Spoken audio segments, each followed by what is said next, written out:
مسیح میں آپ سب کو سلام۔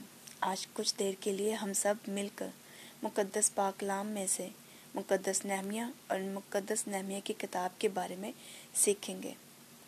مسیح میں میرے عزیزو، اس کتاب کی ایک قابل توجہ خصوصیت یہ ہے کہ نہمیہ خدا پر گہرا انحصار رکھتا تھا اور اکثر دل سوزی سے دعائیں مانگتا تھا۔ اور نہمیہ ایک یہودی بھی تھا۔ وہ شاہ فارس ارتکششتہ کا ذاتی خدمت گار بھی تھا۔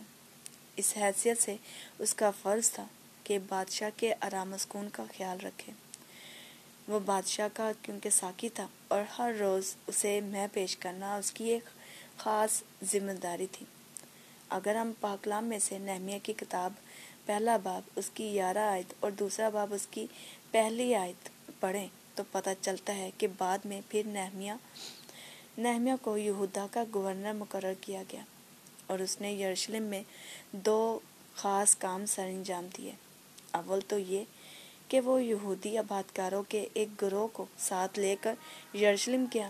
اس نے یروشلم کی دیواروں کی تعمیروں کی نگرانی کی اور فیصلہ کیا کہ کون کون سے خاندان یروشلم میں آباد ہو سکتے ہیں۔ اس نے یہ سارا کام بڑی مخالفت کے باوجود پایہ تکمیل کو پہنچایا۔ قریبی صوبے سامریہ کا گورنر اس کا سب سے بڑا مخالف تھا، اور نہمیہ کی کتاب چوتھے باب کی 1 سے 9 آیت اور چھٹے باب کی 1 سے 14 آیت تک کا مطالعہ کرنے سے ہی پتہ چلتا ہے کہ سامری یہودیوں کی وطن واپسی کے سخت مخالفت میں تھے، کیونکہ ان کا دعویٰ تھا کہ یوسف کی اصل اور حقیقی نسل ہم ہیں اور ہم ہی موسیٰ کی شریعت پر سچائی سے کاربند ہیں۔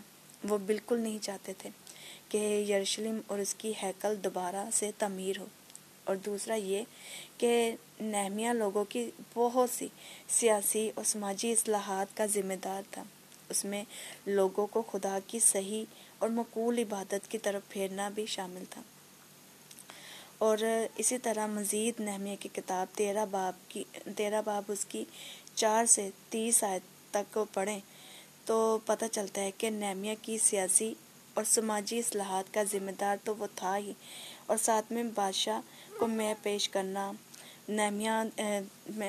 اور نہمیہ شاہ فارس ارتکششتہ کا ساقی بھی تھا، کیونکہ ساقی کا فرض ہوتا ہے کہ بادشاہ کو مے پلانے سے پہلے اسے خود چکھے تاکہ یقین ہو جائے کہ اس میں زہر نہیں ملایا گیا۔ اصل میں بادشاہ اس پر بھرپور اعتماد اور بھروسہ بھی کرتا تھا۔